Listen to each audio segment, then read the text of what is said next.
जय जगन्नाथ सांग मैंने मु सुब्रत वेलकम करुच्ची मो यूट्यूब चैनल को। तो आपण मानक बहुत बड़ गोटे गुड न्यूज नहीं आसी जाइए जहाँकि देखिपे ओडिशा आदर्श विद्यालय रे आपण मानकर वैकेंसी बाहरी सारी जहाँकि रेंगाली ओडिशा संबलपुर ठारे। तो आपण मानकर डेट भी देखिपे 10/3/2026 जहाँकि ओडिशा आदर्श विद्यालय। तो आपण मानकर 10 तारिख रे आपण मानकर डेट बाहरी सारी। तो जो मैंने भी इंटरेस्टेड अच्छा तो ये फॉर्म पकई पारे ऑल ओडिशा वैकेंसी रही।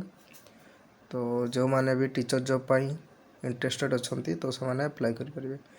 तो चलतु देखा यार एलिजिबल कौन रही एग्जाम हम कि न हम। तो आप सिलेक्शन प्रोसेस केमती रही फॉर्म अप्लाई केमती करेंगे तो ए टू जेड आम ये वीडियो डिस्कसन करवा। तो यदि आपमती जॉब इनफॉरमेशन वीडियो पाइबा चाहते तो ये चैनल को सब्सक्राइब कर रखु। तो चलतु आम पूरा डिस्कसन करवा। तो देखु आपण मानकर ये जो पोस्ट बाहरी देखिपे TGT Odia, TGT Hindi, TGT Sanskrit, TGT math, TGT English, TGT science, TGT आपण मानकर एसएसटी। तो ये गुड़ाक आपण वैकेंसी बाहरी सारी जहाँकि देखिपे सैलरी भी आपर 20,000 सैलरी रही। तापरे आपण मानकर देखिपे एठी जो आपण मानकर क्वालिफिकेशन मागिची देखिपे ग्रेजुएशन करते आपण मैंने इलिजिबल होती। तो जदि आपण मैंने ग्रेजुएशन में 50% मार्क रखि जनरल ओबीसी पिला जदि आपण मैंने 50% मार्क रखि तो आपण मैंने इलिजिबल होती। आपण मैंने एसटी एससी बा एससी बीसी पिला माने तो 45% मार्क रखते तो आप इलिजिबल होती। जहाँकि देखिपे पोस्ट केमती रही। तो एमती सब वैकेंसी रही जगार। तापर देखो नेक्स्ट टीजीटी फिजिक्स भी अच्छी, टीजीटी केमिस्ट्री भी अच्छी, टीजीटी बायोलॉजी भी अच्छी। तापर पीजीटी आपण मानकर मैथ भी अच्छी, पीजीटी इंग्लिश भी अच्छी, पीजीटी कॉमर्स भी अच्छी, पीजीटी इकोनॉमिक्स भी अच्छी आ पीजीटी कंप्यूटर रही। तो एथिरे भी आपण मानकर अच्छा खासा सैलरी रही देखिपे जहाँकि 25,000 आपण मानकर सैलरी रही।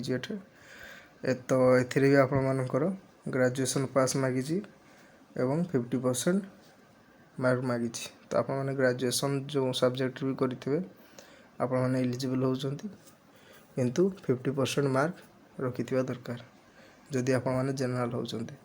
आपण माने जदि एसटी एससी पीएसडब्ल्यू किंबा आपण माने एससी बीसी पिला तो 45% मार्क रखते आपण माने एथिरे इलिजिबल होती। तापर देखो कौन देछि। तो जो मैंने भी इंटरेस्टेड अच्छा तो जल्दी जाइए अप्लाई कर दिंतु।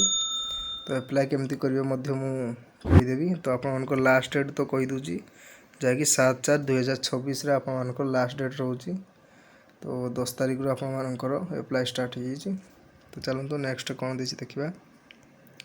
तो आपण मानकर बयस एठे 18 वर्ष रु अधिक होइथिबा दरकार ताले आपण माने एठे एलिजिबल होउछंती। तो आपण माने फॉर्म को एठे आपण माने देखिबे ऑफिशियल एयर फॉर्म देजी।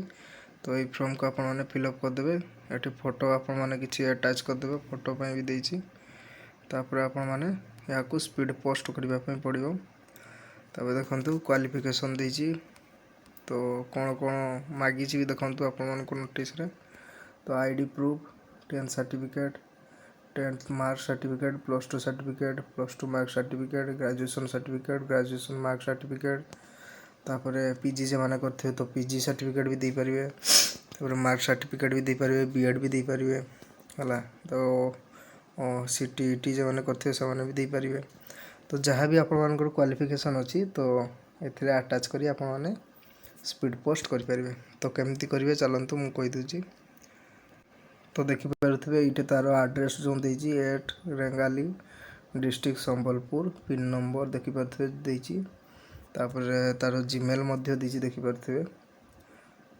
तो एमती यही आड्रेस आप जाइए अप्लाई करेंगे। तो आपण मैंने जब ये सिलेक्शन होती तो मोबाइल नंबर देते तो आपण मानक से कॉल करके डाकिबे। तो इंटरव्यू हम से इंटरव्यू आप सिलेक्शन है आपण मैंने जॉब पाई पारिबे। तो आपण मानक ये वीडियो केमती लगे कमेंट बॉक्स में कमेंट कर जणाइबे। तो आगକୁ एमती जॉब इनफॉरमेशन पाइबाकू चाहूँଥିଲେ चैनल को सब्सक्राइब कर रखिए। तो यार पीडीएफ पाइबाकू चाहूँଥିଲେ तो कमेंट बॉक्स रे टेलीग्राम चैनल लिंक रही तो टेलीग्राम चैनल जॉइन हो यार पीडीएफ पाइजे। तो रोची जय जगन्नाथ।